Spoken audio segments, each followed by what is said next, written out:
Very good. Welcome, ladies and gentlemen, to the ServiceMonster podcast, our ServiceMonster user group special.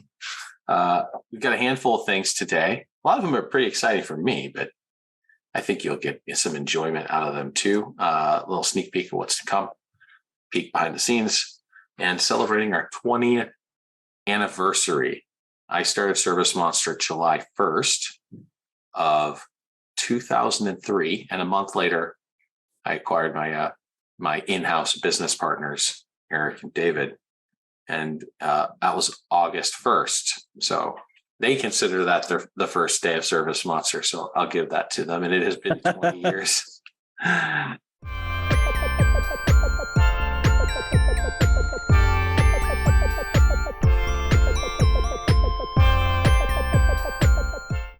What else are we talking about today, Adam?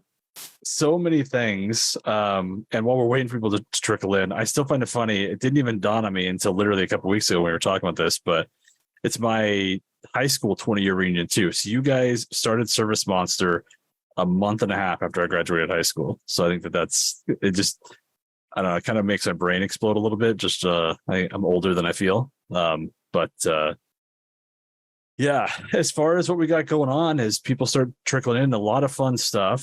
6.7 release is very close. I know we've been talking about the last 2 months.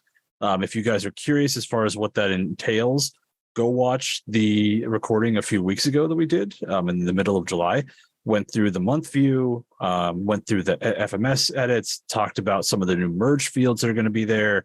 The batch update tool for pending activities, security updates. We talked about all of that stuff that's going to be in 6.7. This coming out later this month. In the meantime, in the interim, we had kind of a wedge release that kind of got pushed forward, and it's tied to Authorize.net. So not all of you guys use Authorize. They're a payment provider. They act as either a gateway and a merchant service if you want that, but they can also just act as a gateway, which basically allows them to connect to multiple merchant services, most likely tied to your guys' banks. That's why they were actually the first that we integrated with many years ago.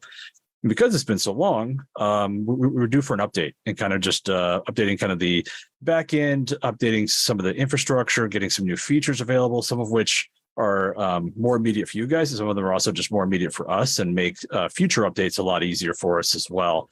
And so there's a lot that went into this. It was definitely not like a simple, cut and paste kind of release, so to speak. A lot going on. We've had communication going out to you guys. We migrated old credit cards starting from 2022, so about 19 months ago. We migrated those cards for you guys, which we didn't think was initially going to be possible. They ended up at the last kind of burning the midnight oil. We were able to find a solution there after some feedback from you guys that it was essentially a do or die if there was any chance at all. And then we also have a new feature that actually has a config field that has to be filled out. And we've been reaching out to you guys. We've had a couple of emails. I know it feels like we're spamming, but we just want to make sure that field gets put in place for a follow-up release that will go out late Monday night next week. And so basically that'll be the follow-up release to the one that went out last week.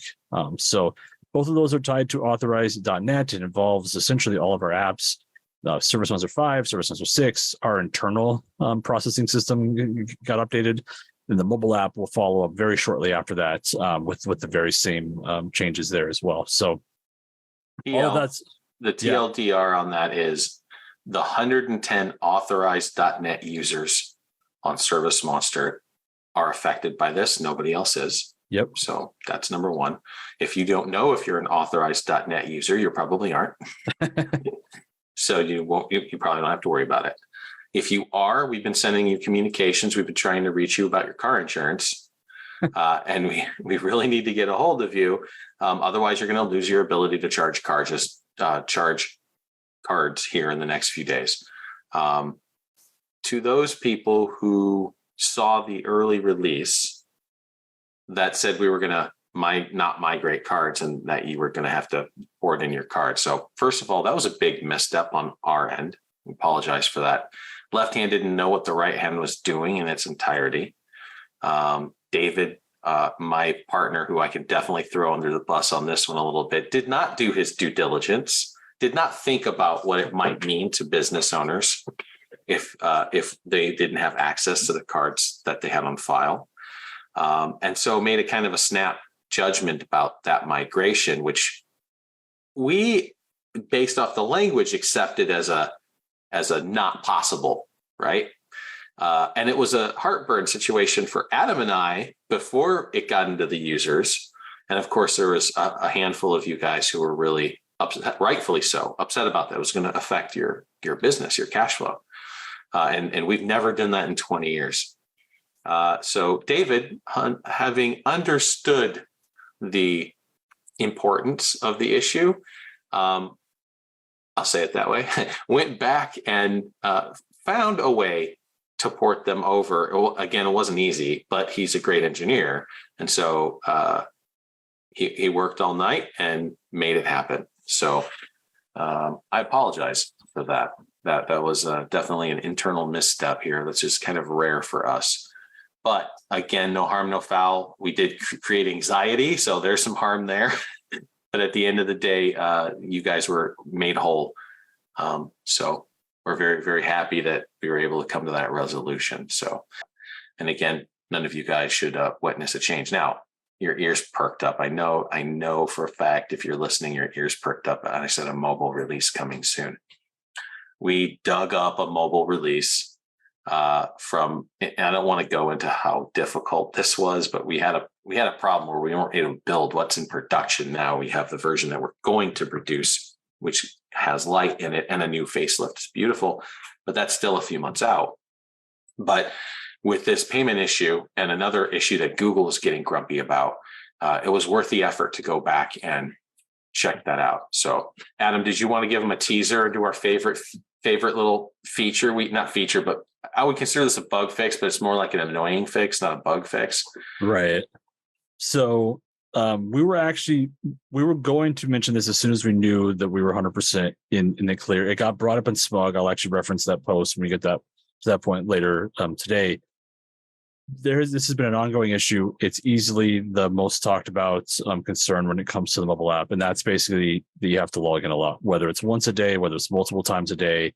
It's always just like, hey, I have to log in all the time. And if I'm on the road, that's a little bit of a annoyance and sometimes a lot of annoyance. It's kind of like a death by 1,000 paper cuts, right? And paper cuts get deeper and deeper each time.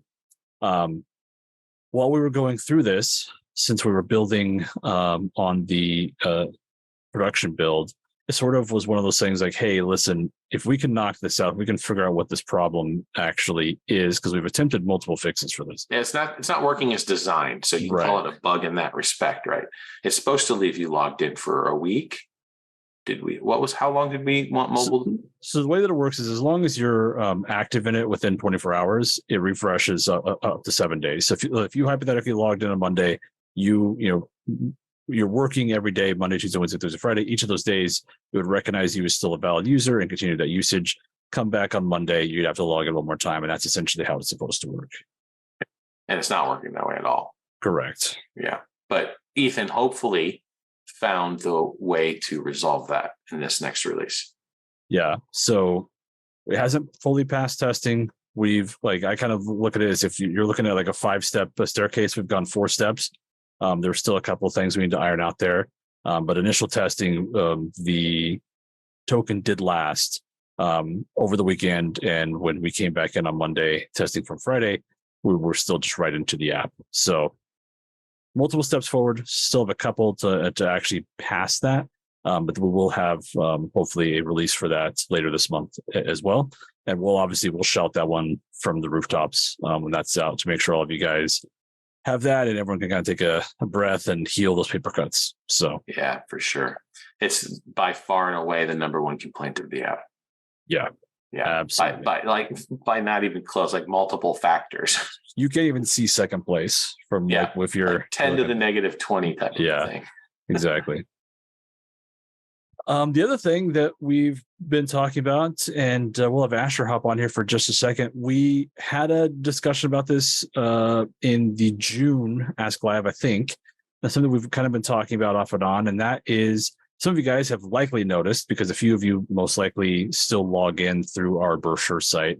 But the ServiceMonster.com website is completely brand new. It's revamped. That launched a couple of weeks ago. Asher will have the exact release date because I'm blanking on that right this second. But it's been something the team's been working on for a very long time. Very excited to get it out. There's further changes that are going to be coming to this. But Asher, why don't I shut up for just a minute and let you kind of just talk about the website, and I guess also and how it's tied to the anniversary and kind of everything else there. Awesome. Yeah. So our new website came out July 18th. It's been in the works for, at this point, over a year since we started saying we were going to build our new website. This project, we've been working with actually the person who used to be in my role here at ServiceMonster, Michael, who went and built his own website development company, and they've done such an incredible job building and developing it. And then we've done all the content. So we didn't contract an agency to come in and write about the product. Everything about ServiceMonster you see on that site is written and vetted by our team. There are some exciting new things about it. So our previous website, we had what are called static pages for every single page. And that meant everything but the blog had to be built as its own page.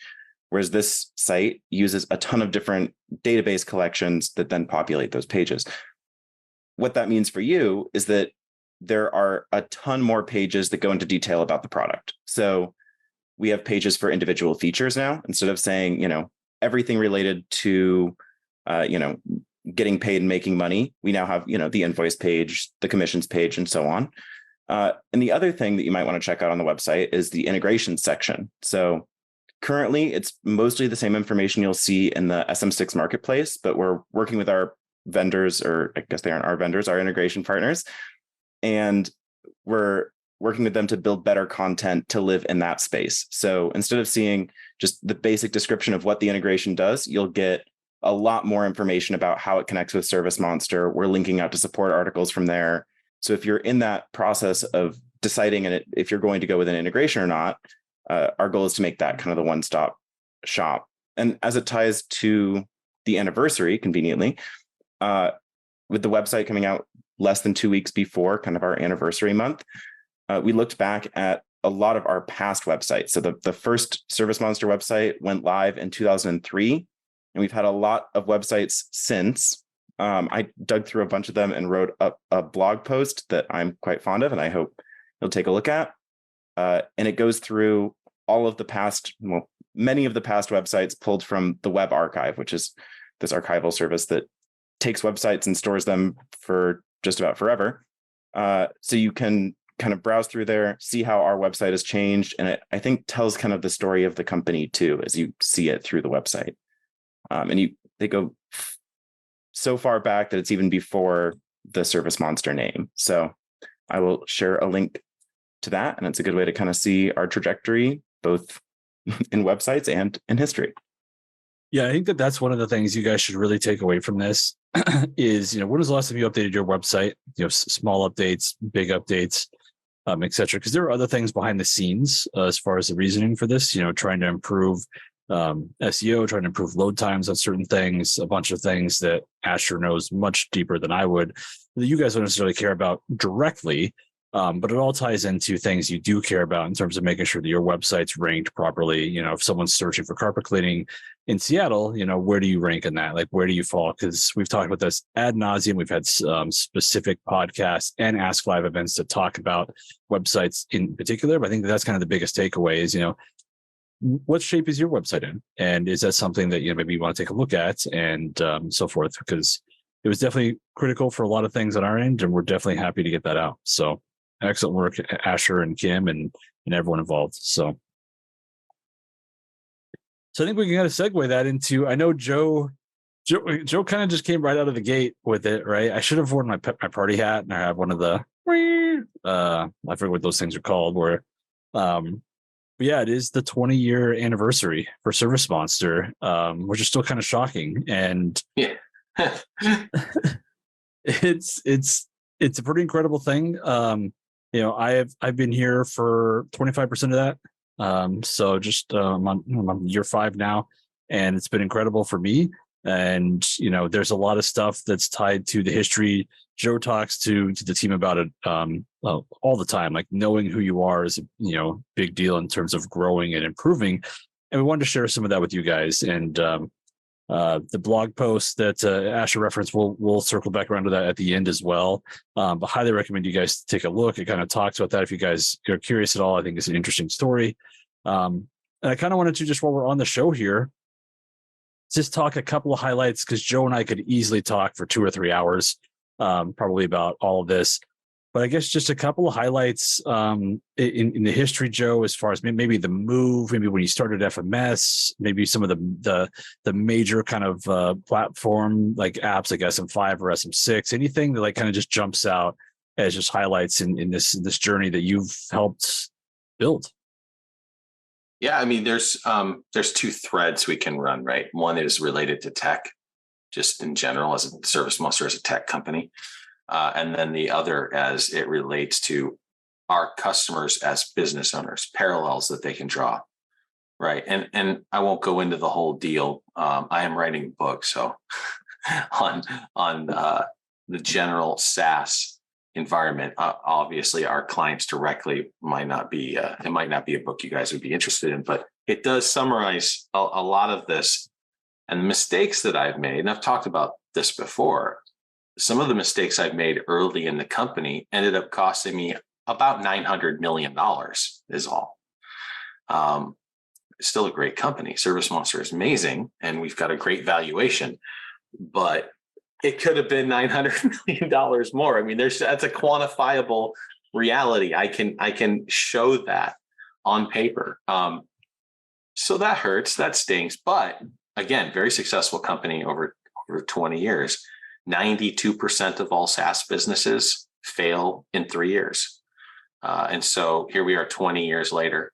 We were one of the very first SaaS companies. Salesforce did it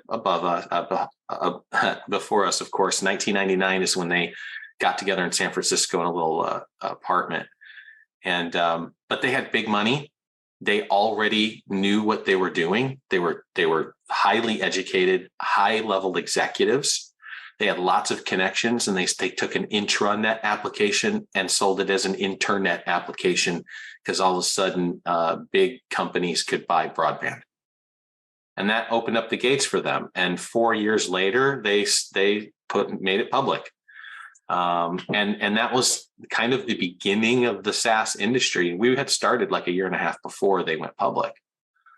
And we were the very first ones to sell to the long tail.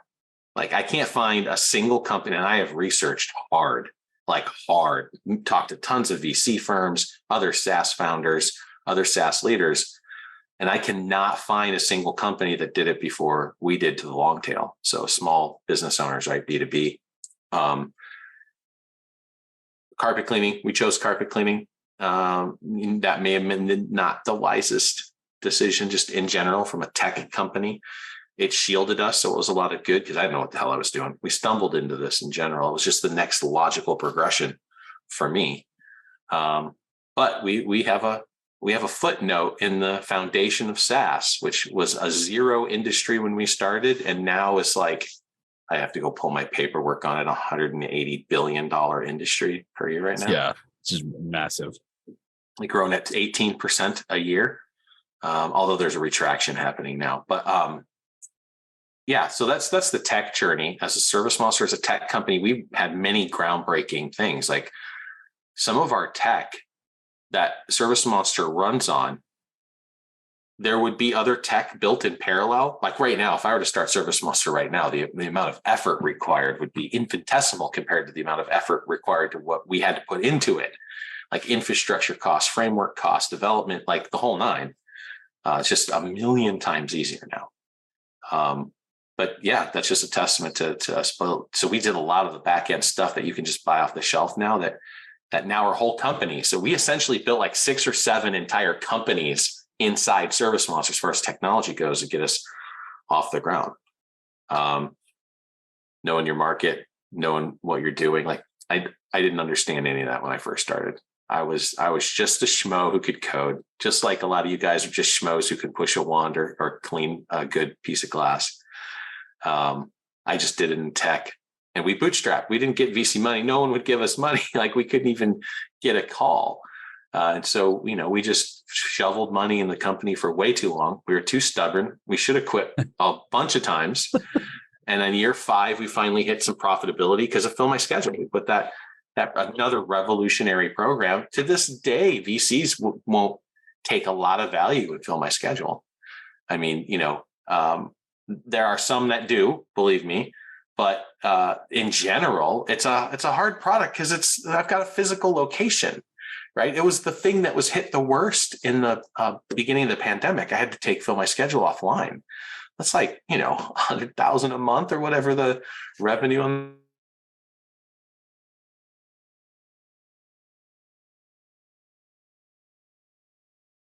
Did I lose you, Joe? Or is that me?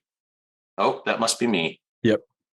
Oh, you were out for just a couple seconds there. Okay, very good. Anyways, that's pretty much it. I don't want to pontificate too long. I threw little nuggets out there for business owners and a little for tech, but that's the ServiceMonster story. We just, we've had 4 complete platform rebuilds. We've rebuilt our mobile product 4 times until we finally landed on where we're at now, which I think is best of breed. And it can wait till the next release. It's just so good. And I know when I say that, people are like grumpy because they have to log in. We're hopefully solving that one too, as you heard. I thought it was the story you told the other day about the user who's having a problem in mobile too, and you ended up getting them to download the mobile app, and then their response to that, Joe, was just like, you know who you are, Damien. There are people. Look at if you're still using mobile 2, the use case is basically user using mobile 2 because love mobile 2. And mostly they love mobile 2 because they're deep into service items, right? So that's the big thing. Yeah. And so resisted other mobile apps because they didn't think, we didn't build out service items as well in some of our other mobile iterations. But it's done well it's done really well in our current version. And so he just didn't know. Some update caused him to lose something or requires to download the app. And then when he finally got in, he's like, holy shit. Yeah. Okay. I get this. It's cool. I understand closer's a cool feature of mobile 2. And I built that in 2008, something stupid. Like we've always been so far ahead. So, yeah, if you're still using mobile 2, go and you haven't downloaded the app, just go do the app because you're going to lose some shit here soon. We really want to take that offline. Especially even at the start, if you want to use both, like just have the mobile app there, try to do as much. If you get stuck on something, boom, you've got the backup, right? It's very easy to swap between them, but at least give it a look. It's definitely outdated technology. 15 years old. So, and I think you touched on a couple of things I really wanted to hone in on, and like you said, like the different paths. Like obviously on the tech side, moving to AWS. Big thing, right? At the end of the day, doesn't really mean a lot to you guys, right? All you guys want is to make sure that the app is working as perfectly as possible, humming along, and we're getting updates out, right? And I totally get that. As a business owner, though, I always think it's really interesting because a lot of you guys, I've spoken directly to some of you guys, business owners for 40 years, 25 years, 15 years, even some of the new startups who are just massive success in their regions and so forth.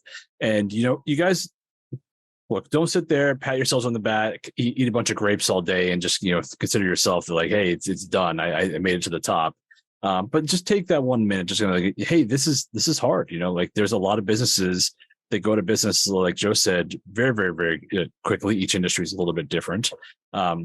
But pat yourselves on the back a little bit for finding your niche, working hard, and like Joe said at the beginning, his expertise was on the software side, the marketing, the industry itself, what your guys' needs were, etc. That was all kind of learning, and that's some of the things that you guys have to do too, right? Because when you're a business owner, how often do we talk about it? You're also the sales guy, you're the marketing department, you're everything, right? So a lot of the stuff you're learning on a whim. And I think that's kind of the stuff that resonates as you look at successful businesses. That's why I think it's always so great when business owners of any industry talk to each other about these journeys they've gone through. One of the things that I think really helps cement the legacy of ServiceMonster, and I still laugh to myself sometimes thinking about Eric taking support calls. But when you guys made the decision and you had grown enough to kind of look at starting an in-house, support call center, you kind of want to talk about that decision and kind of where that has led us to, as far as like what our kind of, I guess, ideals on that front are.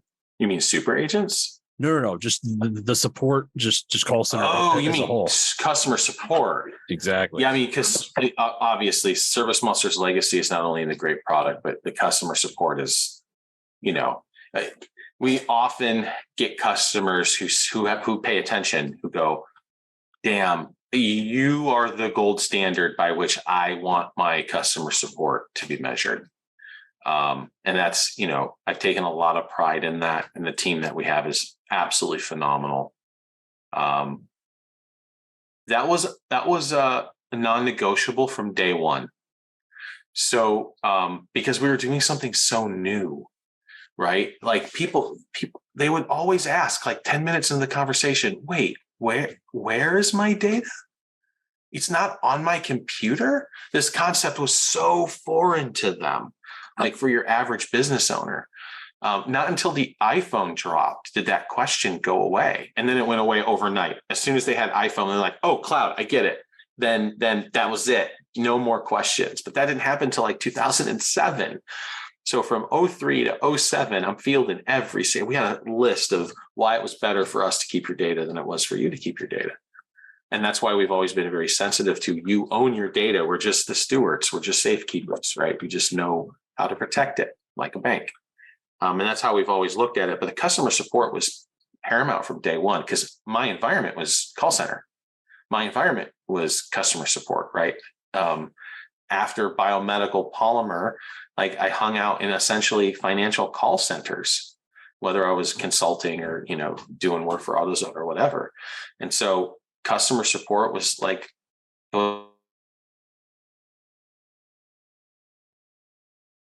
you're cutting out again, Joe. Am I back? Yep, you're back. All right. Maybe I'll turn off Facebook here. But anyway, the customer support's always been a major component to us. It's always, it always will be.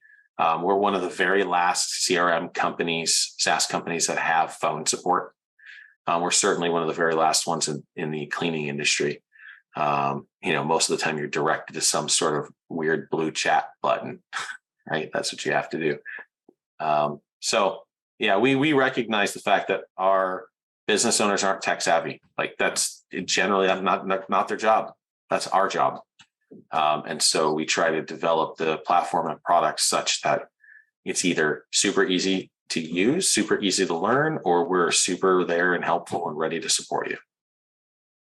Yeah. And you could see that from day one. Many of you guys who came in around that time, I remember I started on the onboarding side. So it's very close with the support team, the sales team, et cetera. And, that whole culture had been built, and making sure a lot of the things that we do on the support end too aren't like a standard call center. Like we still care about, the standard metrics. We don't necessarily want, infinite long calls. But I'm sure many of you guys remember, Pinky, some of you guys would literally call in, ask one little question, like just, as your reason for calling. And then you'd chat with Pinky for 5 minutes and just, kind of see what Bellingham was like, what are the families like, talking about your family, things like that. And obviously there's a line, you always want to make sure that, you're handling that. But that's the kind of thing that we grew, was like making sure that we were building those relationships and making sure that, you guys knew you weren't just a number to us. And I think that that's very evident when you call and so forth. And so I took call time as a metric away. Yep. Again, I grew up in call centers, right? So as far as my technology background, and so call time, wrap up times, they were such a big KPI. Like get off the phone, because they wanted as few number of agents as possible to handle as many number of people as possible. And that mentality are going to be the first people who adopt replacement AI tech, right? You can already do really great conversational plus voice output plus voice input. Like do the math. How long is it going to be before a telecommunications company offers agents who can be trained on your sales and support approach, your sales and support documentation, and provide that at $1 an hour? You know what I mean? So they're going to do that. For me, that human approach, the human touch, because here's the thing, guys. When you ask a question, you rarely ask the question you want answered. Our agents are trained from day one to answer the question you need, not that necessarily the question you ask. Right. So if there is a question about your question, we'll drill down. But often it's like, okay, I understood you asked this question, but if I just give you the answer, you're not going to get your problem solved. You're not going to understand. You're not going to come away with a sense that you know anything or that you even did anything right. I think what you want at the end of the day is this output. And so let's step you through how to get there. And let's show you the way that you need to so you can self-educate yourself from this point forward. We're still a bit away from that from AI. It'll get there probably next 5 years or so, but we're still a bit away from that. And I that human touch is always so imperative. It's not going to ask you about your kids. And if it is, like, how genuine is that? Right. They just pulled it from a field in a database. Right. Yeah. I always look at it like the best examples I've had, because I've had service companies do this for me. I've had gas station attendants do this for me. You can always tell, like, imagine someone calling in, like, hey, do you guys offer this service? And you don't offer that service. And all you say is like, nope, we don't offer that service. If that's all you say, is that the end of the world? No.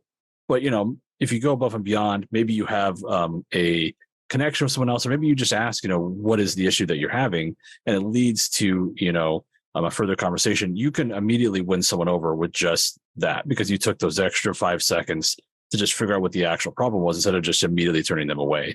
And I think, because it could be the simple example might be, hey, can you fax from ServiceMonster? No, you can't fax from ServiceMonster. And you can end the conversation there. But our agents will be like, what are you trying to do? What do you want to accomplish? Well, I want to reach out to my customers more often. And I know some of them have fax machines. Well, do you get email addresses? Yes. Well, we have this really great drip campaign that'll help you stay in front. And do you collect their mail addresses? Yeah, I got to go do. Well, you might want to consider direct mail. You can do that yourself really easy within ServiceMonster. We have one that we can do it for you automatically. Like, we can help you with the repeat rate, but that's not what you called about. You called about fax. What you wanted was you want to help your repeat rate. So anyway, exactly. Customer support, always been, always will be. Like, that's just ServiceMonster. Yeah, I kind of want to end on, there was a quote that I saw, it really resonated with me when I saw it. And I realized I'm not a business owner. You guys have to make decisions, making sure that you're profitable, or else the business fails to exist. And I completely understand that. We talk about automation all the time. We talk about efficiency all the time. Those are things you should be constantly looking for ways to improve. But I think it's really kind of, I guess, soaking into the kind of the national conversation, especially with AI and things like that. But over my lifetime, you see it time and again where companies look at interacting with customers as a cost, and that's all that they see. It's like, this costs X amount of dollars per minute with that customer, I have to hire X amount, et cetera. And they never look at it as an opportunity to build that relationship.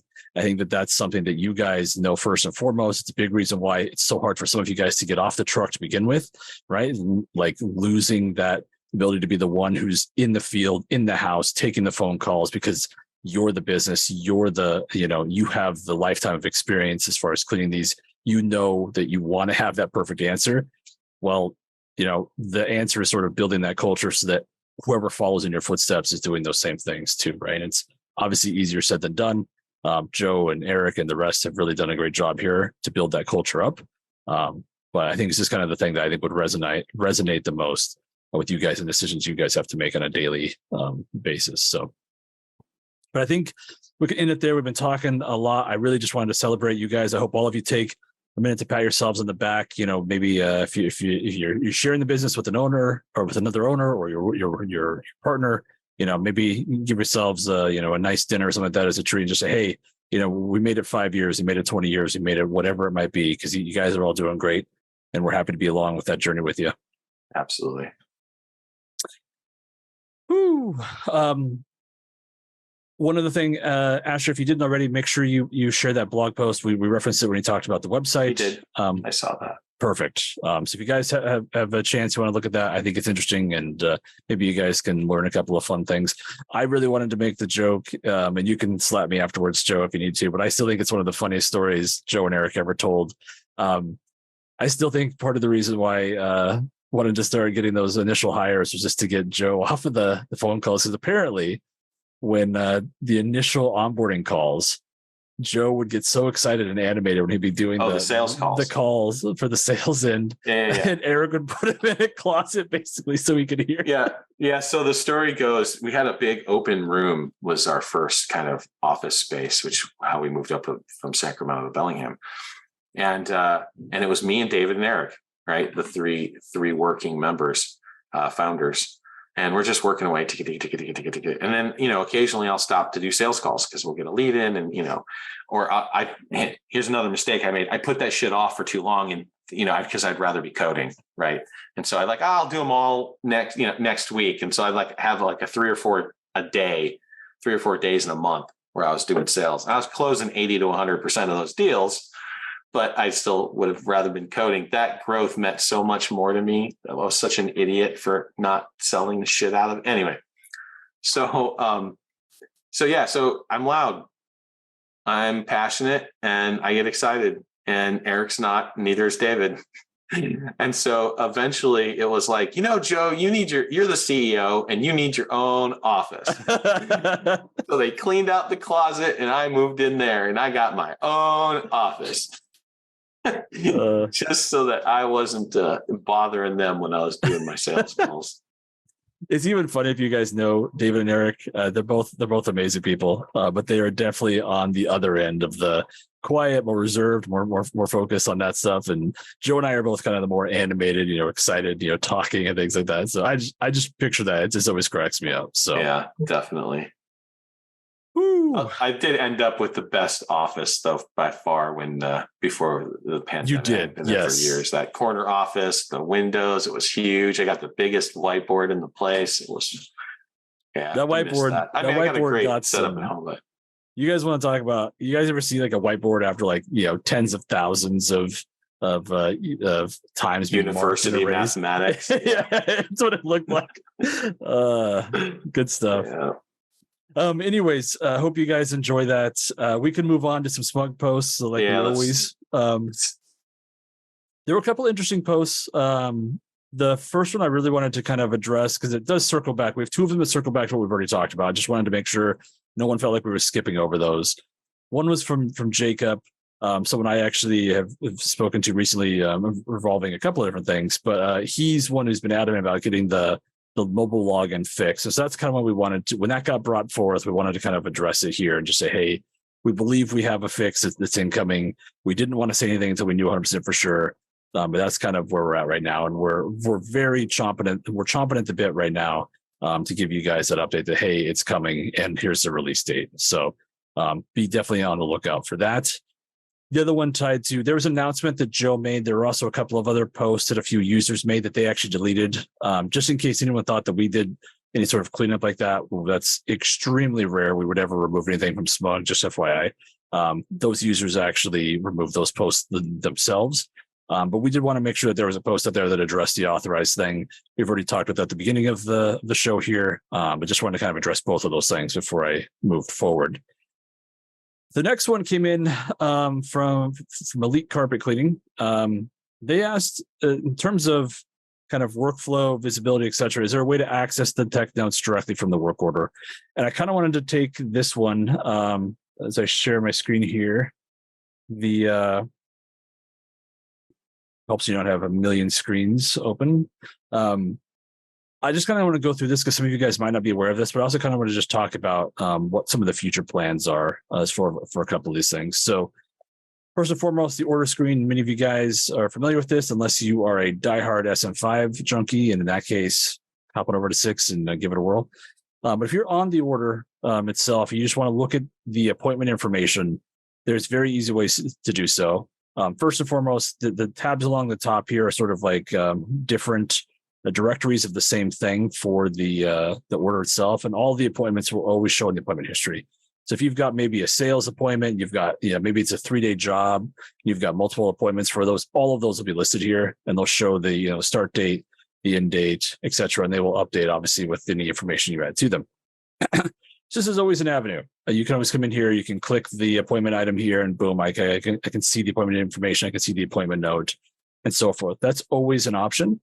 You can also just more easily, if you have this order details up, which sometimes you guys might have turned this off, maybe you're looking at the service site or something like that. But if you're looking at the order details over here on the sidecar, the appointments that are scheduled will also show up here, and they also give that link too. So if you prefer that kind of just, looking off of this information, it has the exact same link right over to here. Now, the flip side to this, because the question was really about just being able to access all of the notes at once, right? This is something that Joe and I have had a lot of conversations about, actually, because, the order note is a very, very critical note for a lot of you guys, but also, the account note, right? Obviously, I can jump to the account from here, and I can view the account note, but, where do I see all that information at once? And the answer is currently from the schedule itself. So if I just jump to the schedule here and go to this August 7th one, because I prepped this one, this is really where a lot of things have been building towards what's going to be, more of the norm throughout the rest of the app. And if you guys aren't using the newer schedule, I do ask you guys give it another try, because we've made a ton of updates, and this is also where the month view is going to be. So if you want to use that month view, you're going to want to be on this newer schedule. If you're looking at the appointment, which is already pre-selected here, because I made that link, I can see all of the notes that are tied to this account, service location, the order itself, etc. All of them show up over here. And these are ideas that we have planned for kind of overhaul on the order as well, giving you guys easier visibility to the notes you guys need. The mobile app also behaves this way, right? The mobile app gives you all the information kind of right there. And the reason for this is really because the notes where you enter them kind of need to be viewed at different times, right? So the account note would be something that every single time this account calls in, doesn't matter where we're going, you just see that note, right? So for example, here they're VIP. You want to make sure that every time that they get the VIP treatment, maybe there's a promo, something like that, right? The service location's the same idea, but only on that location, right? So, hey, and I'm putting this out, by the way, because a lot of people don't know that the service notes exist, which is, I think, at the end of the day, failing on our end, and we definitely want to kind of improve that. But this is a great way to put things that only adhere to that service location.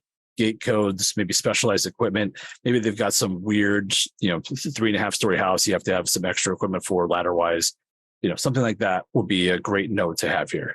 All right. And then the order note and the tech note are where, you and the technicians live a kind of a day-to-day, right? Like, what am I doing today as Adam, as the technician assigned to this? And what are the overall notes? What are the customer requests on the order, et cetera, right? So if you want to see everything at once, that's a very easy way to just kind of jump to that appointment on the schedule. You have full access to it. And if you're on the order itself, remember, there's a link right here, right back to the order, right? Because that's another concern you guys have is if, do I have the order details right here? Well, you do, and you can also link back to it. You can still access all that information from here as well. It's just one click away, right? The account, the site, the appointments. So I hope that's helpful. Let's say anyone who's kind of maybe unsure about how a couple of those things work, but also just kind of give you guys a look at kind of what the design philosophy is kind of moving forward, making sure you guys have some of those as we potentially redesign some things. So, all right. The next one was something that came in from Robert, and I love this one. Joe actually jumped on this one too, but there was a lot of discussion kind of on, hey, I do mailing through my schedule, through ServiceMonster.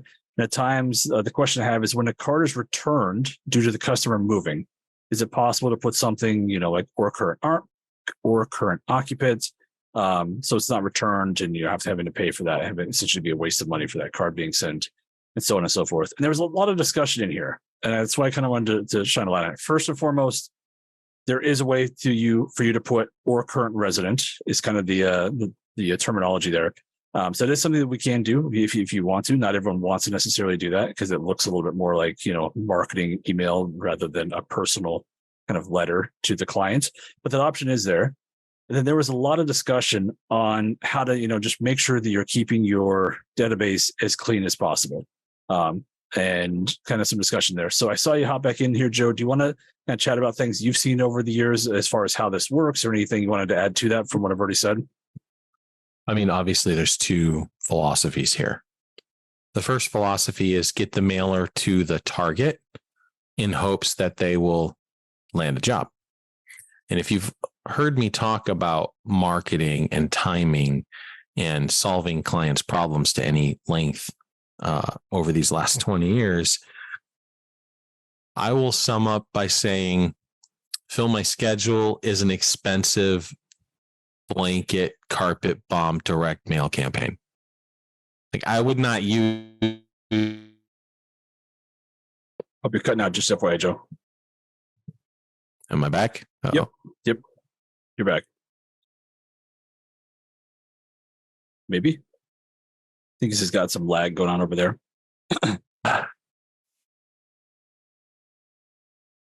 My internet connection is unstable. If I drop my video, usually my audio comes through pretty good. Yep. So far, so good. Maybe I spoke too soon. Hello. I got you. Okay. Maybe the fifth time's the charm. I would not use Fill My Schedule to do prospecting. Oh, technical difficulties. We had you for about 2 seconds, Joe, and then it was gone.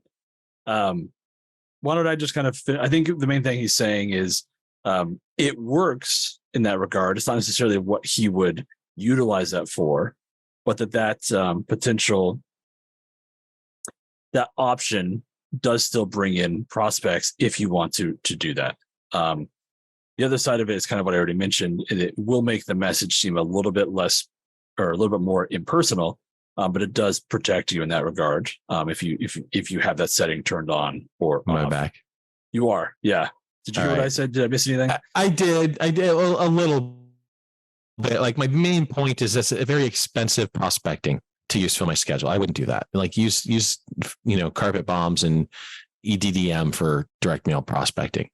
This needs to go to your clients. So I would not put or current resident. You want them to come back, because then you're providing yourself with a not necessarily too inexpensive, but fairly inexpensive data cleaning mechanism. When you get those cards back, update your database, turn off mailing to them, and archive those data, maybe reach out to the client, get some updated information, or know that they moved and they are no longer your client. That churn through attrition is a real deal. It will affect your repeat rate. And that's just part of the built-in mechanism of owning a service business that's location and physical dependent. So that's just all built into the game. So yeah, I wouldn't use it for prospecting. I wouldn't put or current resident, although we give you the option. You can check a little box and it'll put or current resident, and it will deliver all day long, baby. And we're more than happy to sell those and send those out. Just think they're expensive prospecting, right? Using SendGym and target bombing off of a client, that's a cost-effective way to attack a neighborhood. I don't understand why you guys aren't using that on the regular, but that's a whole other thing. Thanks for dropping in, Joe. Sorry, guys, about some of the technical difficulties there, but we got it out. The last one, we're going to have Elena pop in here to kind of go over this last little bit. And there was a question from Marie. She was asking about call campaigns and kind of how that works within the system. And then she asked a couple of questions as far as who gets assigned and so forth from there. So Elena, do you just want to kind of jump in? I guess we'll do kind of a feature focus, on call campaigns. They're a little bit of an older feature because so many things have been automated these days with drip campaigns and so forth, but still very useful and handy. So why don't you chat about that a little bit? Yeah. So I'm going to go ahead and share my screen with you all. Okay. So here we are on the homepage. We're going to review how to create a call campaign, run a call campaign, and then what do you do after that? Where do you find the call list that you've just created? So go ahead and head down to marketing. click on campaigns. And we're going to create a new campaign. You're going to click on calls. Now, there are a few different options here. So for the basic, you can select an audience from a predefined list of filters. With standard and advanced, there's a lot more customization. So if we were to do standard, you could pick and choose which you want to include. For right now, I'm going to go ahead and work with basic. So you're going to go ahead and select an audience. And then this list that appears is everyone that's included in the audience. So these are all of the accounts, and you can see it says 143 accounts. Click next. And here's our campaign details. So you want to put in the name of your campaign here. You can do a little description as well, and then assign a group. So you can use the drop down to assign a group, or if you need to create a new one, you can go ahead and click this little blue plus sign button. And you can also assign a subgroup. And the same thing, if you need to create a new one, you can use the little blue plus sign button. When that all looks good, go ahead and click next. So next we can save, or we can save and run the campaign immediately. I'm going to go ahead and just save. So this is our new campaign that we've just created. Make sure it's saved, and I'm going to go back to my list. And you can see that we've just created this new call campaign here. So now what do you do if you want to run the campaign? So go ahead and click on whichever campaign it is that you wish to run. And you're going to want to double check that all of your filters are correct and that this is exactly what you want. So you can add or subtract some different filters within here, and make sure you click OK when you're done. So if everything's looking good, we're going to go ahead and click Run Campaign. You can create an export file. So this will give you an exported file that will be downloaded onto your computer if you want a list of all of these different accounts. Or if you want to go ahead and create a call list within ServiceMonster, which is what we're doing, we're going to go ahead and click on Create Call List. Go ahead and assign a date. So I'm going to use today, and send calls to. So you can select all users, or you can do specifically selected users. So whoever on your team that you want to have these tasks assigned to, you're going to go ahead and pick those different team members. So for now, I'm going to go ahead and just use all users. So all of my users will see this call list when it's completed. And if there's an associated cost, you can go ahead and add that in as well. Then go ahead and click Run Campaign when that is all complete. Click Yes.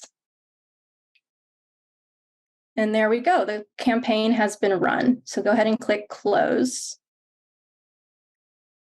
So now what do we do? Where can I find this call list that has just been created? So there's two places that we can go to access the list. So the first place that's probably the most convenient is from the homepage. You can see on the homepage in progress, right here, it says pending activities, and there's a little 5 right here. So those 5 pending activities are the calls that I just created by running that call campaign. So you can go ahead and just click on here, and it will take you to the list. The other way to access it is from accounts. So let's go ahead and click on accounts, and let's go into our activities. And I've already filtered this to my pending activities. So we can see here that these are my pending activities. And there's 2 different view types that we can use. Right now, I'm on grid view. You can also change it to panel view. And here, Elena, it has me right now. I'm going to go ahead and put all so that I can see the to-do list for all of our users. And you can see these are the 5 calls that we just created when we ran that campaign. So I know that these 5 accounts need to be called. So if I go ahead and call one of these accounts, let's say we're doing the first one, which is Margie. I call this person Margie, and then I go ahead and into her account, you can, oops, I'm sorry. So you go ahead and call Margie, and then when you're complete, you go ahead and mark it as complete. So let's go ahead and click complete and okay. From the other view, which, sorry, it's right here, grid view. From the other viewpoint, grid view, you can see that that Margie account that we've just called has been removed from the list because it's been completed. So if I changed my filter to completed activities, you would be able to see that within that list. And then you can just continue to work your way down this list, clicking on each account. You can go ahead and give them a call. The call button's right here. And then when that call has been completed, mark it as complete over here on the right. And then if you go back to that list, you'll see that it's been removed and we're working our way down that list. So that's essentially what you want to do once you've created a call campaign, is work your way down that list and complete those calls. And if that all makes sense, or if I should add anything, Adam, feel free. The only thing I would say is that it's important that you guys are kind of keeping notes on those calls, right?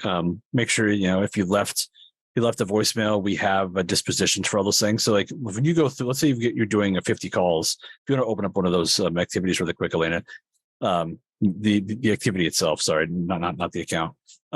If you're making 50 calls, you're not going to get in touch with everyone on the first call, right? So on the status on there in the lower right, you can change that to hey, we called and left a message. Hey, I'm going to call back. Hey, they asked us to do not call. It was a wrong number. You can set these dispositions, and that gives you then an easy way to look up kind of as you repeat the process as far as what actually remains as pending for another callback versus those need to be pulled out of the list, right?